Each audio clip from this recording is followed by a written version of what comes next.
All right, so today's lesson, we're going to be talking about level 1 understanding of market psychology. Now, there's a lot of different things out there in regards to market psychology, a lot of different books written on this. So we are not going to be talking about the traditional market psychology. We're going to be going into a niche of trading psychology, really, that I feel like this is something that I've pioneered. The other stuff that I teach as far as the 3 market phases, things like that, that's my interpretation of long introduced concepts by Richard Wyckoff and different people since him. Those old guys, they all invented the accumulation distribution theories, all that. And so the master pattern is really just my interpretation of that. But as far as what I'm going to talk about today, this is something that I feel like I've never heard anyone put it this way, as far as this little niche of market psychology. So we're going to be talking about the introduction to pain and pleasure theory. And in reality, it has a lot to do with market psychology, but it's really the essence of why traders lose. A quick story before we get started. This was probably 2011-ish. I was trading a 2-minute chart into a 15-minute chart into a 1-hour chart, which is what I got introduced to when I pretty much got serious and started doing this a lot. I was trading the New York session, and it was probably a big news day because we chased after big news days back then. So anyway, I was trading a low time frame. You can only imagine how it worked out most of the time. So I was sitting there, and it was, we got up at 4 a.m. News came out at like 5:30, and then traded through that. And I was sitting there at like 10 a.m. I remember I had, I want to say, over 30 closed positions at the end of that morning. Again, trading on a 2-minute chart, so there seemed to be a lot of opportunity, a lot of movement, and I was shooting at everything. I was sitting there and had done over 30 trades, and I looked back at all of them. I think it was, I can't remember the exact number, but I want to say like 27 of them were negative. Not huge negatives, but slightly negative. And I ended up being down like 40-some pips or something because we were only going after small trades or whatever. And I was sitting there dumbfounded because I'm like, this market literally moves up and down 50% of the time. It's going up, 50% of the time it's going down. Like, it just goes up and down. How can I have such a huge loss rate over the course of this session when it should be almost even? I should at least be at break even. And so why is this happening? And that question from that day led to, honestly, that was kind of where I started exploring alternative methodologies and different things. Because that day, I remember specifically, I had, I think it was like a 10-period moving average on my screen. I had the super trend indicator or a rendition of that. That was one of the indicators we got introduced to, which is a trend following indicator. So I had these things that I was essentially trying to buy and sell as it came across these things. I was doing much more traditionally taught methods because I thought that's what everyone does. I didn't know any better. But after that, I looked at it, I'm like, how is this even possible that someone could be down this much in such a short amount of time? How could I not at least have half of these positive? And it really came down to what led to the study of this theory that I came up with, which is pain and pleasure. It's how can I lose? How can I be a better loser than winner in a market that is essentially 50-50 most of the time? How is this possible? So I want to tell you that story because that day specifically led to almost everything. It led to the discovery of all the alternative trading methods as far as like the 3 market phases, accumulation, distribution. I thought this isn't the way. And I feel like I think I'm a pretty smart person. I'm not the smartest, but I know a little bit about the things that I study deep about. I'm like, I feel like I should be able to figure this out. When I started looking at these alternative methods, everything kind of started to click. But the psychology side with what I discovered there, which was really putting a framework, I thought if I can have such a huge loss rate, if I can figure out why traders lose, why this happens to me, because it wouldn't just happen to me. I would see it happen to other people too that I was around at that time too. It wasn't just me. Like, this is a phenomenon here. If I can figure out the mechanics of why this is happening, why it's so easy to book losses, and then I can reverse engineer that to do the opposite, then you should have a pretty amazing win rate. And therefore, that's what's grown into our basic master pattern strategy. All these things together have come up with what we have now in ATS. But the study of what we're going to talk about today, the pain and pleasure theory, that's really what ATS is designed around, the software side, the methodology. It's designed around, if we understand why traders lose, we understand what decisions they're making, we try to do the opposite, we should come out ahead. That's essentially what it is we're trying to do here. So anyway, that's my story and my really way too long lead into this lesson. So let's get into the next part here. So what is pain and pleasure theory? This is the most important concept you will learn throughout this training. I really think it is. Out of everything that I personally teach, if you get your head around this one thing, you will immediately start to look at the market differently. And it will lead you to, like, if you didn't know anything about ATS or master pattern, anything, you just looked at it from this point of view, you would eventually end up with something, especially if you're creating indicators in software, you would end up with something like what I've created with ATS. That's what ultimately this understanding leads into. So pain and pleasure theory is a concept developed by Trade ATS, me more specifically, that describes why most traders lose their money and the process in which it happens, which is the more important part. So why is pain and pleasure theory important? By understanding why and how 95% of traders lose, you also define the exact strategy needed to become profitable by doing the opposite. So I think we've covered that pretty good. So let's talk about pain. When you accidentally touch something hot, what is your first reaction? Most people will immediately withdraw their hand to make the pain stop. The key thing in understanding this is that it's a natural response. It's something that from the moment that we're born, nobody needs to teach us to try to get away from pain or avoid pain in all its forms. Psychological, and that's really the biggest thing here. This is, in trading, it's psychological pain, but physical pain, everything we do in life is try to avoid pain and go towards pleasure. What feels good? We want to feel good, don't want to feel bad. So this is something, again, that is not, no one needed to teach us these things. They are completely natural and wired within us. Whereas pleasure, when something or someone makes you feel good, when do you want it to actually stop? When have you been, like in our illustration here, you got this woman getting a massage. If you ever get a massage, especially if your muscle's hurting, you're like, that, especially the last 10 minutes, you're like, if you get an hour massage every time, we have a massage therapist that comes to our house once a week. It's always that last 10 minutes. I feel like it comes together. It's like, I wish, now I'd like to go for maybe another 20 minutes. But the point is, like, when something feels good and it's making you either psychologically happy or physically happy, there's not a point where you're like, yeah, I've had enough. Like, let's go back. I need a little more pain in my life. Like, if it genuinely is making you happy or making you feel good, you want it to keep going. So, yeah, the answer to that, never. They will take no action to make it stop if they can help it. So this is the natural way people operate. Okay? They want to go away from pain and towards pleasure. Okay? So we're going to look at how this translates into the market.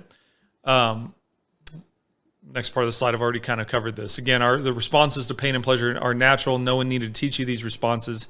These same responses are directly responsible for all your losses in trading. So now we're going to see, again, how does this translate into trading? So I'm going to go through kind of the same sequence here. Losses equal pain, psychological pain. more importantly. Sometimes the losses are bad. Sometimes psychologically, we can actually feel so bad that we do feel it in our body. Stress, it collects in our shoulders. It can make your chest feel tight. But either way, that psychological pain, when you see that you're losing money, you have the same natural reaction to end the pain. And how do we do that in trading? If we're seeing a loss on the screen, we're feeling that loss, we close it. So we don't see it anymore. We want to remove it from our awareness. Or we don't want it. We're also scared that it's going to get worse. And if it gets worse, what does that equal? It means even more increased pain, right? So pain demands immediate action. Something's on fire, you got to put it out. You got to dump a bucket of water over it, right? If you know something, some doom is impending, you're going to want to take the steps to stop that thing. And in trading, it's that action. When we take action, we push the button, for better or worse, our results get sealed in. That's where we get our outcome for profit or for loss, which is what we're dealing with in trading, right? So that's the thing I want you to take away from. Pain demands action, and action is what locks in your results. Now we're going to move over to the other side of the spectrum. Gains equal pleasurable feelings. Who doesn't like waking up to a trade you were holding overnight and seeing that you're up 50 or 100 pips? It's wonderful, right? You're totally natural for feeling that. You should. But the problem is that when do we want that to end? Well, when you're in profit, you have the same pleasure reaction to not do anything, and we want it to keep going. Pleasure discourages action. So profits on paper are not realized gains. So, sum this up. Natural reactions to pain and pleasure are what causes a trader to be a natural-born loser without any knowledge or study. The markets are going sideways most of the time. And we talked about this on the last webinar if you guys were there. But we talked about that the trend phase of the market is one of three market phases. We have three market phases. Two of the market phases, the first two, are contraction and expansion. What is the characteristics of those phases? A lot of people will call it small range and big range, right? Contraction is a tightening of price, and expansion is a widening of that price. So as we go through this area of the market, you're going to get a lot of action like this, whippy sideways action, okay? That's the majority of what you're going to experience. So when we combine that price action with this internal situation that we're facing, meaning losses equal pain, gains equal pleasure, every time that you guys get into the money, a lot of times it's going to take you out of the money just as fast. And when you're feeling the pleasurable feelings of seeing a profit, you are not looking to stop that naturally. Therefore, just as fast as you got into the profit, you can be taken out of the profit most times. And now the problem is, now when you're out of profit, you're now experiencing pain, which demands decisive action, fast, end the pain. And that is in the form of hitting the button to close. So going back to my original story, that is what I realized. Why am I closing so many losing trades? 27 trades out of 30-something. How is that possible? And it's because the market ultimately was ranging that day. Even though it was a news day, it still ended up ranging most of the time. So I would see a lot of 2, 3, 4, 5 pip profits, and then it would whip out, and then I would go down 2, 3, -4 and close it and say, oh no, it's going the other way. Then I'd get in the other way and then sell the market or whatever, vice versa. And same thing, it kept getting in a little bit of profit and it would take me out. And I was like, why am I closing these? I'm closing them because they're uncomfortable. And I'm actually pushing the button, getting in the market. That's not hard. But when you close is when you seal in the results. And I'm closing these at a loss over and over and over again. And it's literally because of this pain response. And there's other things that we'll get into in a minute that amplify the pain other than just a price action. So, but this is super, super important to study this, because if you understand that every single trader out there is subject to these natural feelings, then you understand what's really driving them. Because a lot of people will say, well, the markets are driven by fear and greed. I think that those are a different derivative. I think that's true. But I think that this, what we're talking about here, the pain and pleasure, is really at the core of what drives action. Fear is associated with pain, and greed is associated with pleasure. Because everyone they want to make money because it makes them feel good, right? And fear is associated with pain as well. So those are just again, I think they're derivatives of what the core root problem is. At the end of the day, it's these natural feelings. And if you realize that everybody else out there is subject to these exact same feelings, you understand how they tick. You understand when they're feeling pressured to close a trade. And then when we combine that with the master pattern methodology, understanding liquidity, which is very important for a repeatable trading strategy, you need to understand where's the discount liquidity, how's it going to be accumulated, and how's it going to be liquidated for profit. When you understand that, then you understand why the banks do what they do, why they want to push people into their pain zone, because it's very, very predictable liquidity for them, which they count on to make a profit. They can't do what they do without it. So they're the ones that know about this more than anyone. The only way to get predictable liquidity to come into the market is to get a predictable response from the participants in the market. And nothing's more predictable than hurting someone and getting them to react. All right. So right here we could see that we have an example of the chart. The S in the red circle stands for traders selling. We can see that the market's starting to head down. And breakout traders especially, they're looking, okay, it's starting to go down. I'm going to sell. The red line above represents their pain point. This is where they start to feel uncomfortable, which is essentially when they're out of the money, right? We can liken this to a stop loss level. But this is also something I'm going to say right now as well. It does not matter whether they have a stop loss or not. Some traders think, well, the way I'm going to psych out the banks or I'm going to get around their tactics is I'm not going to run a stop. It does not matter. If you are in at this level, if you sold at this level and the price is now at this level higher, I don't care if you have a stop loss or not, you're feeling uncomfortable and you're going to be likely to click the button yourself. So whether you have a stop there or not, doesn't really matter. Okay. So keep that in mind. I've always got astounded that people would tell me, like, I just don't trade with stops. So the bank doesn't care. They know where you're getting in. And also too, likely your behavior, if you're following traditional methods of trading, likely your analysis is coming to the same conclusion that most of the other retail traders are coming to. They know where you're getting in, and they know that their stops is probably your stop too. Whether your stop is actually there pending is irrelevant. So keep that in mind. Okay, so the P at the bottom represents your pleasure point. So if you sold, now price is at the bottom, you're feeling really good. The problem, like we've been talking about here, is that no one's incentivized to end pleasure.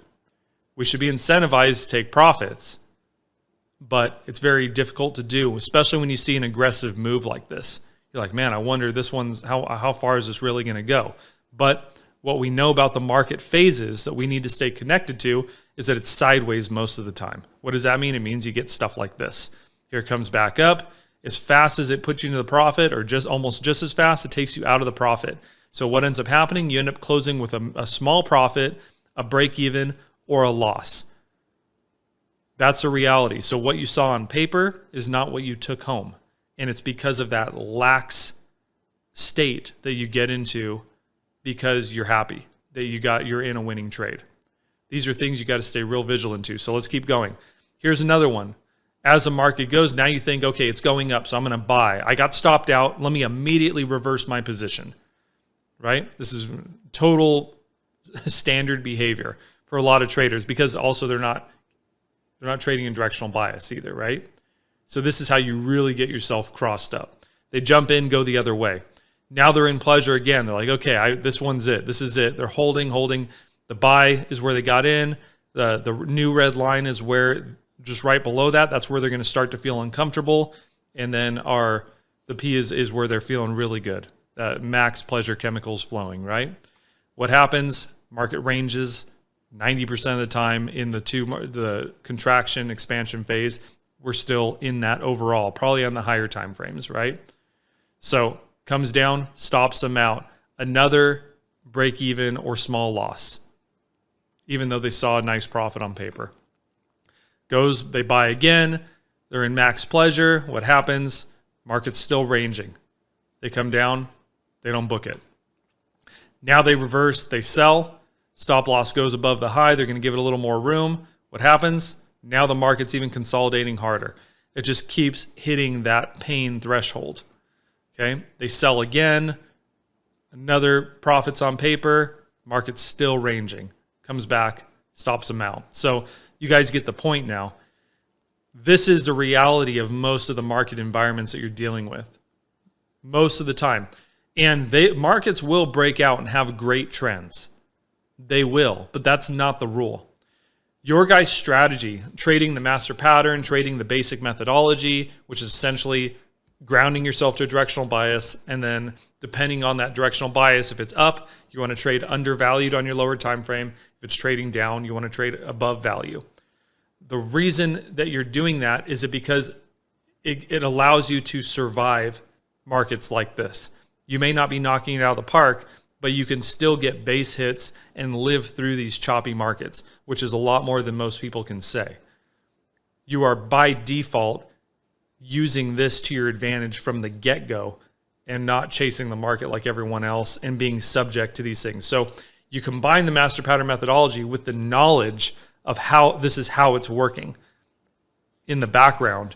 That is the keys to unlocking what starts to be a good, profitable way to interact with the market. That's where it starts. Can you get better at it? Yeah. Will you misjudge it sometimes? Yeah, absolutely. But if you don't even understand this at all, you could imagine how lost most retail traders truly are. They think that they are one indicator setting away from cracking Forex, from having a money printing machine that they can turn into a robot. That's what they're thinking. They're going to spend years doing that. When at the end of the day, it's a study of liquidity and what causes liquidity in the market. It's the only thing that matters. So you start from that point and then build your methodology. Build your methodology around how others are in pain, how that liquidity is going to be released into the market, and then use that to interact with the market yourself. So let's keep going. So what about pain intensity? That's another important part here. Your pain threshold is directly related to the amount of risk you're taking. The more risk, the closer the pain threshold. So now we're going to talk a moment about trade size. You guys in this room, again, I know you guys have heard me say this a lot, but this is for you guys watching these lessons that haven't heard this. Trade size, if you are doing what most retail traders do, you want to make as much money as fast as possible. So what does that mean? It means short-term trading and leveraging as much as you can on every single opportunity so that you can have astronomical gains from the get-go and compound your account 100% a day. Sounds like a great story. We all want that, believe me. But is it reasonable long-term? The stats would say no. Are there a couple unicorns out there? Yeah, but we're not trying to make unicorns here at ATS. We're trying to get the majority through so that you can have some stable income over a course of time that will be meaningful for your life. Are we trying to make billionaires here? Going to be the next Steve Cohen or Ray Dalio or any of these big guys? No. We're trying to make a meaningful withdrawal for your life long term and end the swings. So the amount of risk that you take is going to have a direct impact on how you can trade within this methodology, how you can survive these sideways markets, which is mostly what it's about. By default, you'll end up in some good trending moves, but it's about surviving until then. It's about not blowing through several accounts before the market opens up. Let's go to the next one. So what's secure? Here's some suggestions.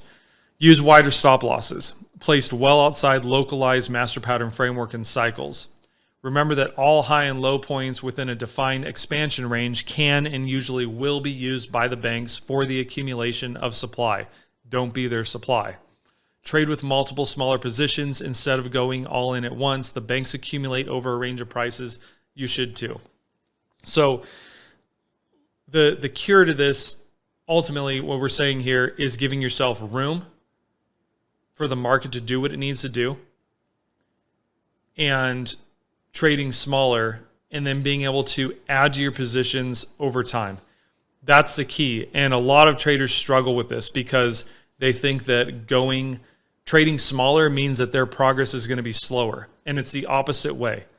By trading big, your pain threshold, the room that you have to weather pain, because we're all going to experience pain. It's another important point. You can't get rid of this. In fact, let's back up just a quick moment. This is something I should have said earlier. A lot of people think that your system has to be so mechanical so that you can eliminate emotion. This is stupid. You're never going to eliminate emotion.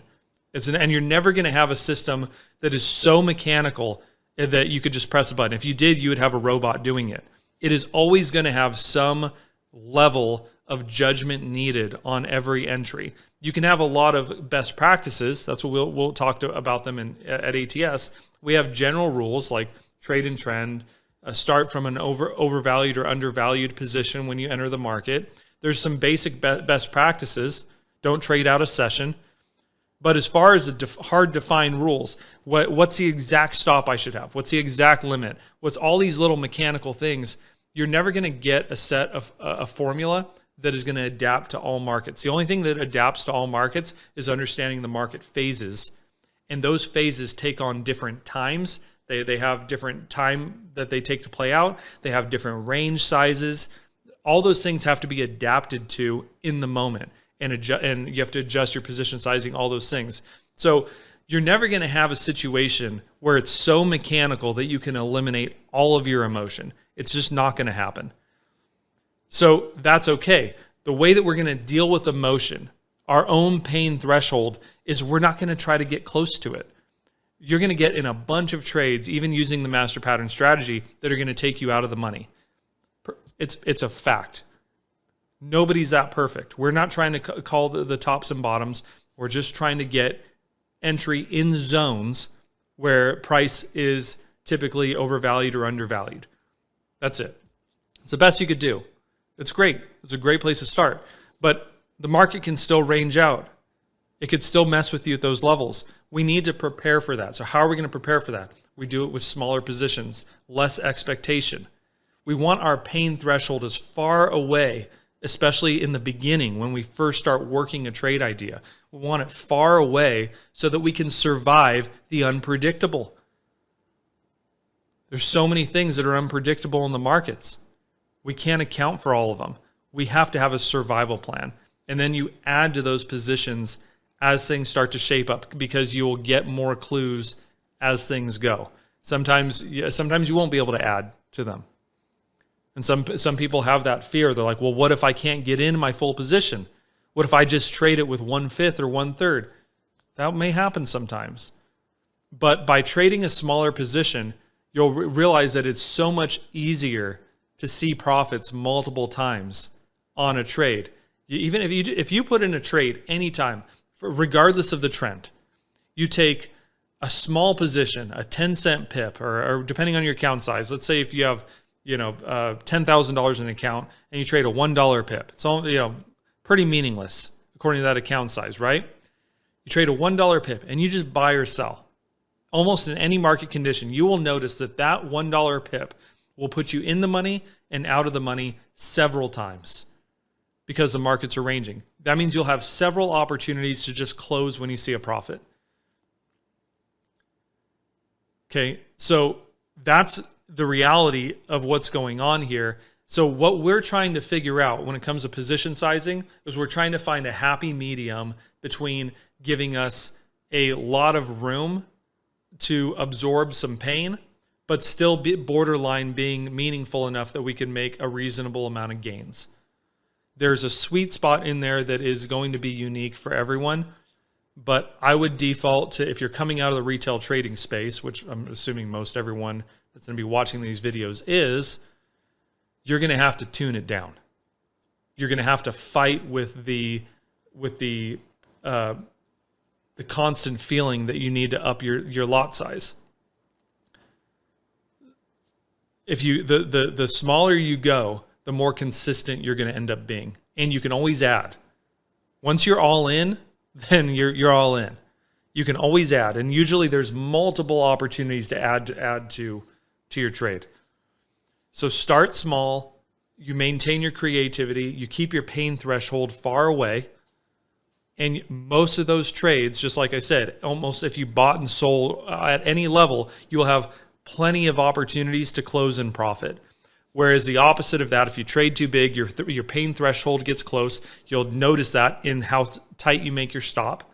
Your stop's going to be really, really tight because you're trading too big, and it's going to get hit all the time. It's death by 1,000 cuts, and it's very demoralizing. So that's really what you need to work on here, in my opinion, is to work with these concepts and adjust your position sizing and the things you do to make sure that you can weather the storm, because most people aren't. And that's why they're blown through accounts. That's why they're having emotional swings and equity swings like crazy. It's because they're unwilling to do this. If you start and you are willing to do this from the get-go, you're automatically going to be in the top percentage of traders, because you may hear some fish stories of other retail traders. I tripled my account in the last week or the last month or whatever. I don't care. Show me that 10 years from now. They can't, because they will eventually go through a series of losses that are catastrophic. What I'm talking about right now is a strategy for your next 10 years of your life. That's what we're talking about here. It's something that is not going to be extremely fun or exciting, but it's something that you can look back on 5-10 years from now and say, I genuinely made progress. That's the difference here. It's a very stable platform by putting these things into practice. And the last thing I'm going to say on that briefly is that if we reverse engineer what Wall Street does, everything that they do is so that they can take less risk and make more money. How are they doing that? They're raising capital. Why? If they have the best traders in the world that can have the best technology at their disposal, they have rooms full of analysts that are ready to present them with opportunities, doing all the legwork. They have all these resources. Why are they raising money? Shouldn't they be able to compound their accounts every day? And why haven't they been able to do that? Why do they work their business model the same way as they do? It's because the more money they raise, and this is for the more proprietary trading and hedge fund side, right? This is not market making. That's a different business, and brokerages. We're talking about active trading. They're raising money for their funds. Why? Because they get not only performance fees, they usually get 20%, at least in the hedge fund space, they get 20% of the gains they make on the overall fund. Plus they get a management fee right off the top. Just basic income and expense, okay? So the more they raise, the more money, capital they raise, the less risk they have to take to make their own salaries. The hedge fund manager is making $100 million a year, but he's running a book of $100 billion, or $50 billion, or whatever it is. It's all relative. He's totally happy making his $10 million, $20 million a year, whatever it ends up being relative. Totally happy. The last thing that the hedge fund guy wants to do is mess that up. How is he going to mess it up? By taking too much risk and scaring off his investors. Those guys that invest in those funds do not want to see a 20% swing in a day. They will freak out. They'll like it if it's up, but if it's on the downside, nobody likes it. Even if they made a bunch of profit up until then, they don't like that at all. So the hedge fund guys, the way they exist, raise more money, take less risk. Make lots of, ideally, hopefully they can make performance gains, but make lots of basic management fees as well. Get our salaries paid. Pay our traders basic salaries. Everyone gets to go out to, where they go to St. Bart's and all those islands on the weekend. They get to live fabulous lives existing, okay? What's the equivalent of that as a retail trader? Well, the best invention, I've said this many times in recent history for retail traders, is prop funding. That's our equivalent. You don't have to go out and start a hedge fund. You can raise assets under management and get even multiple prop accounts that you're managing that gives you the same type of environment to exist. You want to raise your income by raising money. Don't do the normal retail trader mentality by taking your last $1,000, putting it in an account, and then leveraging the crap out of it because you need the money to grow so fast. That is not what Wall Street does. They're the ones that own this game. We don't. They do. It's their game. It's their business. We have to figure out a way to mirror everything that they do and create our own personal business in that thread. So understanding how liquidity is created through pain and pleasure, most pain, ideally. That's how they manufacture liquidity. They understand the pain points. That's what ATS software is all about. Liquidity lines, institutional levels, all those things, all based on pain points. Okay? We understand the overall flow of money just based on the time frame direction, the higher time frame direction. Okay? We exist in the market by trading smaller lot sizes so we don't have huge equity swings. The way you raise your income is you raise more money. You're still trading low lot sizes relative to the big pile of money that you're managing. You see how everything you're mirroring, everything that Wall Street does for your own personal business. That's it. And most retail traders are not willing to do these things because at the end of the day, the way social media makes them feel, everything makes it feel like they're going slower or that they're a loser. 3% a month, 2% a month puts you in the top traders in the world. Maybe not in the moment. Maybe you'll feel like, well, but my friend who's been trading 6 months just made 30% the other day. I don't care. I'm talking about 10-year lifespan, 20-year lifespan, 30-year lifespan in this business. You're 2% a month. You see who's still around. You or the guy doing 20 or 30% swings. Just see. That's the difference. And you can build off of that and get better over time.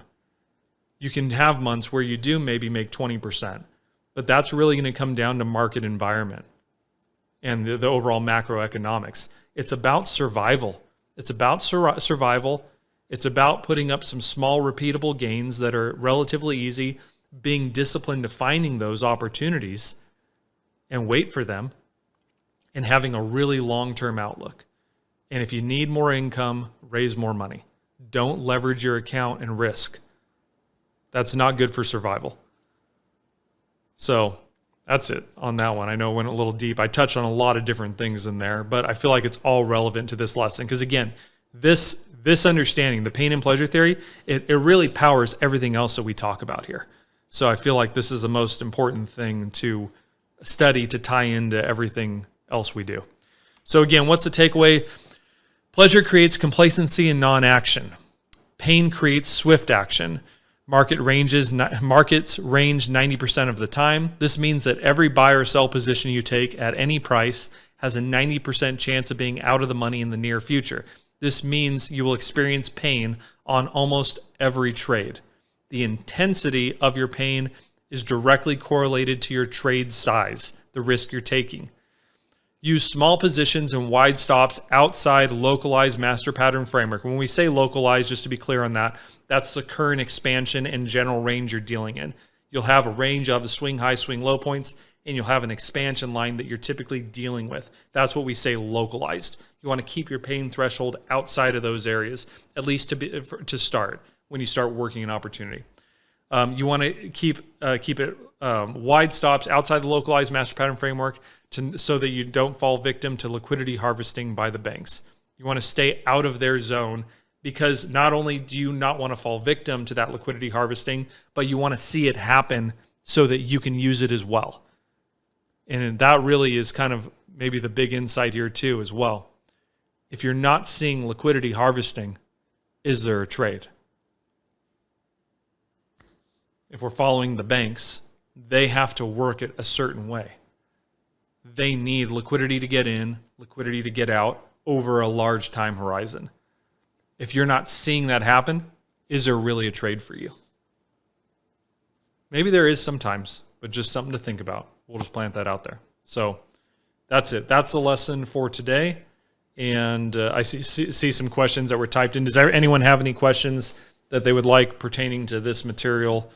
Would like to raise their hand and ask for the group. All right. Yeah, thanks for the presentation.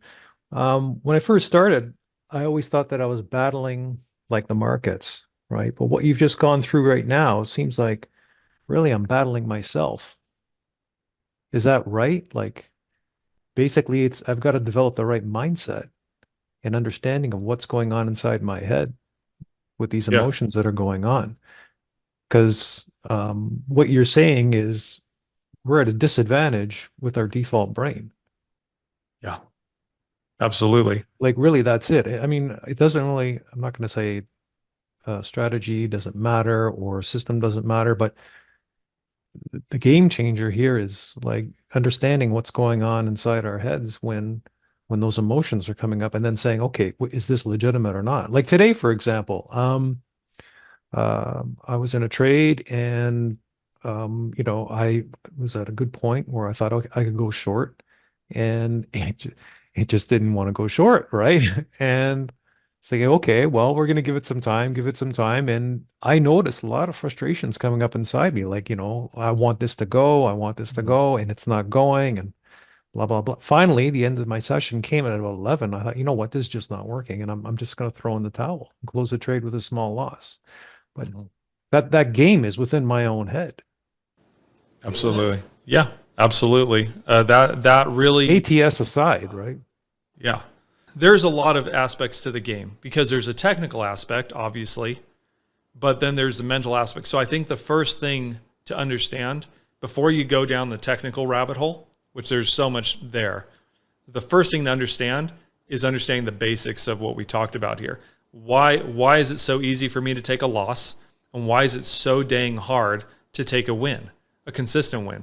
And it's starting to just be aware that I don't like feeling losses. Therefore, I want to close them. And when I see a big winning trade, I get complacent because I want to see how much further it's going to go. So the moment that you start looking at yourself kind of like here, you can think of it this way, like I'm here, I'm sitting at the screen, I'm kind of going through a default program. Okay? I'm running the pain program. I'm running the pleasure program. Well, that's what we are. By the time we're 35 years old plus, we're basically running on 95% pre-programmed conditioning.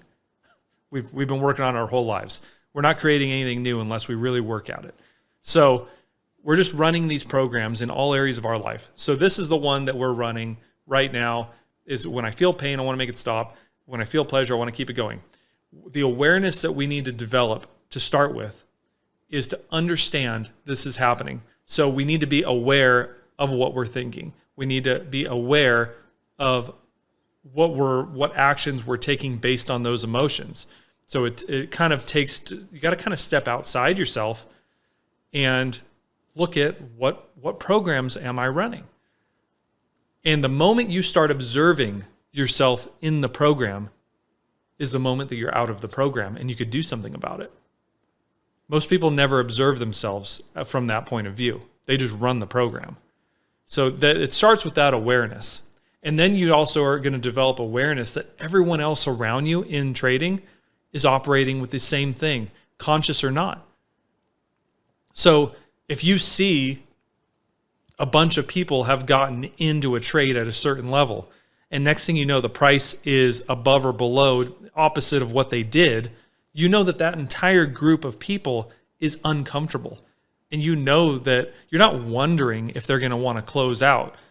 You know they are. You know they're unconscious to this.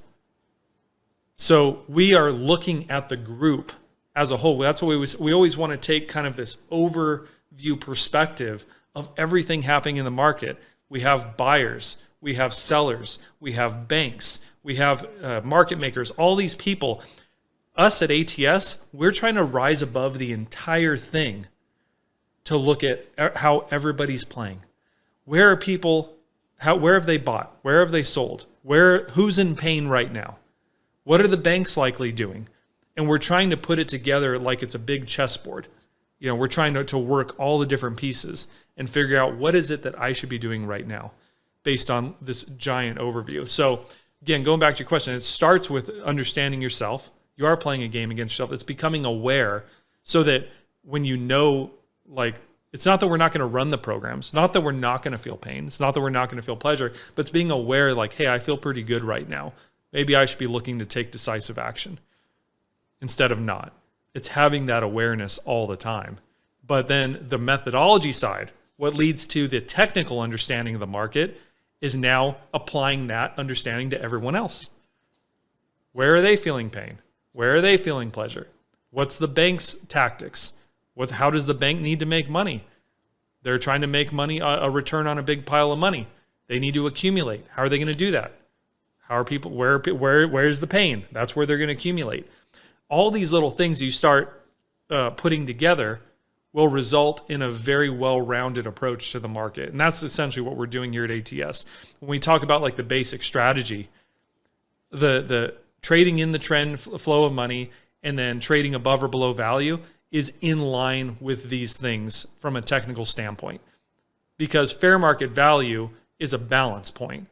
When traders trade, they buy above value and they sell below because it's breakout trading. Most traders will favor confirmation over trade placement. So as they get the confirmation that the market is pushing, they join. When it goes against them, then they get out and then they reverse their position, go the other way. So everything we do here is already based on these mechanics, but it's good to understand it.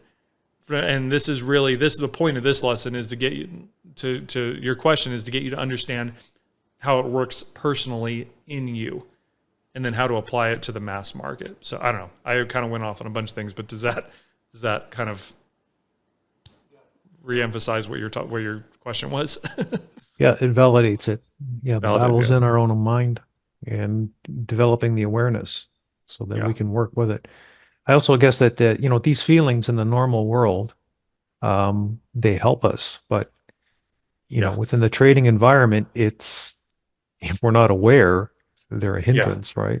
We need programs. We need pain and pleasure response. In the normal world, it's great.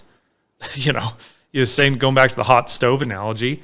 If we didn't have any pain response, our hand would just melt to the pot. We wouldn't know anything. So these programs are wonderful. They're designed to protect us. We know when we're coming up to a red light, we automatically have a program that's like, what does red light mean? Red light means stop. Otherwise, I'm going to die and get T-boned going through the intersection. Things like that. We have all kinds of ways that we set these things up to protect us. But in trading, it's really the opposite.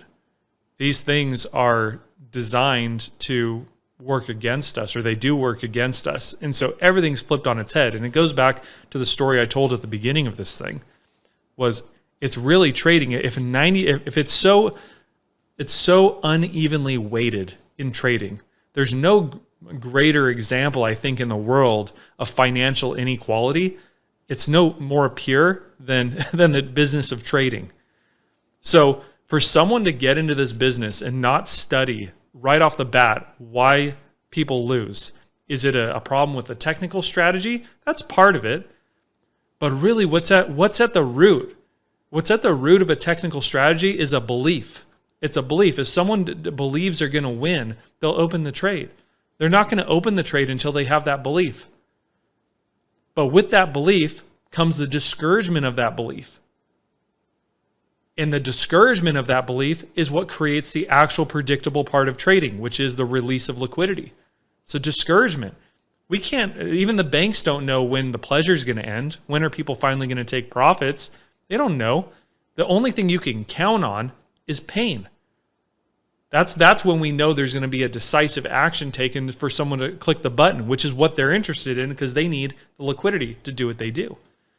So they are highly, highly incentivized to push that market just a little bit past that stop point.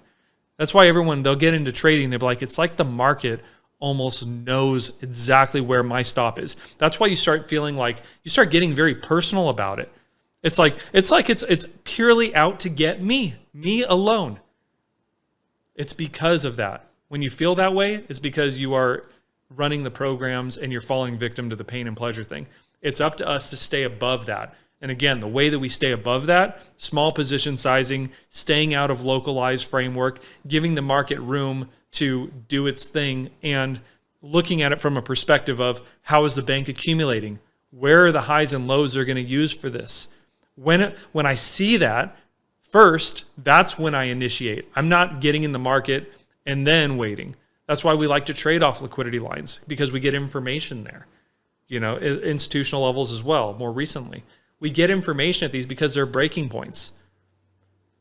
And those clues that we get at those points are really what allow us to not only reinforce our current trading plan, but also make decisions if we need to change or whatever. We're always trading from the story that's happening as it's unfolding. We're way above everyone else. That's the ultimate perspective. If you think about it too, a bank they have to kind of run their business. They're totally dependent on liquidity to be able to make a return on their pile of money. And they can't just absorb it all at once. They have to hide what they do. They actually have a very hard job. Okay? Like, they have to do things undercover. They have to do manipulation. They have to do weird things. They have to put out news stories that are false or misleading. They got to do all kinds of different things to make money. Okay? Us, if we're simply aware of pain and pleasure theory, we understand how liquidity is manufactured, we understand how the bank does business, it's really the ultimate place to be in. It's the best place because we don't have the restraints of liquidity. As an independent trader, you can, if just trying to make a living yourself, there's always liquidity for you. It's not like you got to have this time delayed scale in, scale out plan. You're just in. The only thing you guys got to do is be aware and sit above it all. That's your entire job. So really, you guys have the best place in the market is to not only have the knowledge of how this works, but to not have any of the restrictions or the difficulties that the banks have to actually do it.